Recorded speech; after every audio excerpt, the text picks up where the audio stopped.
RG Kar medical ধর্ষণ খুনের মামলায় সিবিআই দফতরে রয়েছেন তৃণমূল বিধায়ক নির্মল ঘোষ।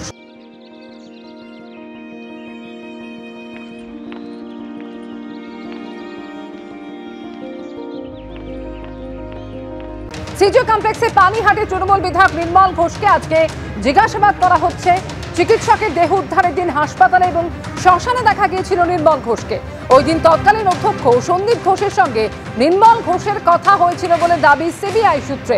আর সেই সূত্রেই পানিহাটি তৃণমূল বিধায়ককে জিজ্ঞাসাবাদ করা হচ্ছে বলে দাবি কেন্দ্রীয় এজেন্সির।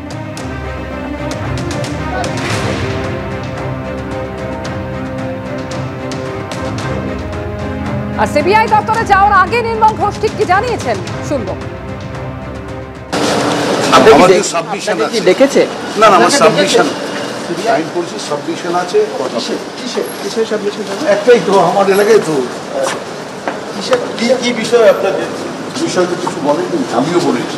আচ্ছা সিবিআই আমার সঙ্গে সাইন হয়েছে, কথা হয়েছে সিবিআইতে তো।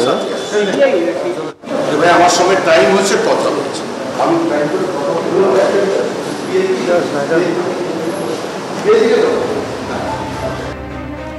আরজিকর মেডিকেলের চিকিৎসকের দেহের ময়নাতদন্তকারী চিকিৎসকের দাবিকে হাতিয়ার করে ফের তৃণমূলকে নিশানা করলেন শুভেন্দু অধিকারী। পোস্টে বিরোধী দলনেতা লেখেন, জিজ্ঞাসাবাদ শেষে সিবিআই দপ্তর থেকে বেরিয়ে যাওয়ার সময় ময়নাতদন্তকারী চিকিৎসক বিস্ফোরক তথ্য সামনে এনেছেন।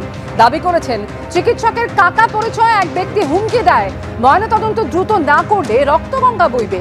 ওই ব্যক্তি পানিহাটি পুরসভার প্রাক্তন সিপিএম কাউন্সিলর, যিনি পরে তৃণমূলে যোগ দিয়েছিলেন এবং পানিহাটির তৃণমূল বিধায়ক নির্মল ঘোষের ঘনিষ্ঠ।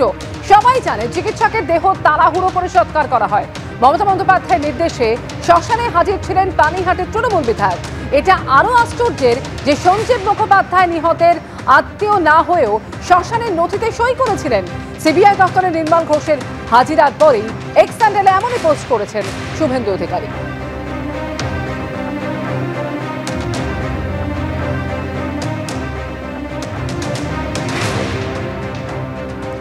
তৃণমূল বিধায়ক নির্মল ঘোষ, তাকে 5 ঘন্টা ধরে সিবিআই এর জিজ্ঞাসাবাদ চলছে। কি বলছেন এ প্রসঙ্গে সিপিএম নেতা সুজন চক্রবর্তী, শুনবো। হাসপাতালে ওকে দেখা গেছে। আচ্ছা, পরের ভিডিওতে দেখা যাচ্ছে যে শ্মশানে নির্মল ঘোষ দাঁড়িয়ে আছে এবং সেখানে গিয়ে তার আগে থেকে ব্যবস্থাপনা করা হয়ে গেল যে বডিগুলো এসছে তারা কেউ তাদের ক্রিমেশন হবে না, তাদের বার করে দেওয়া হলো, পুলিশ দখল নিয়ে নিল। নির্মল ঘোষ দাঁড়িয়ে আছে এবং এমন তড়িঘড়ি করে মানে পুড়িয়ে দিতে পারলে বাঁচে, তথ্য প্রমাণ লোপাট করতে পারলে বাঁচে। ফলে তথ্য প্রমাণ লোপাটের যে ষড়যন্ত্র ওখানে লার্জার কনস্পিরেসি হিসেবে করা হয়েছে, সন্দেহ নেই তাতে নির্মল ঘোষদেরও অংশ আছে এবং এটা ওখানকার মানুষও জানে, হাসপাতালে যারা ছিলেন তারাও জানেন, শ্মশানের লোকেরাও জানে। সিবিআই দেখেছে, যথার্থ করেছে।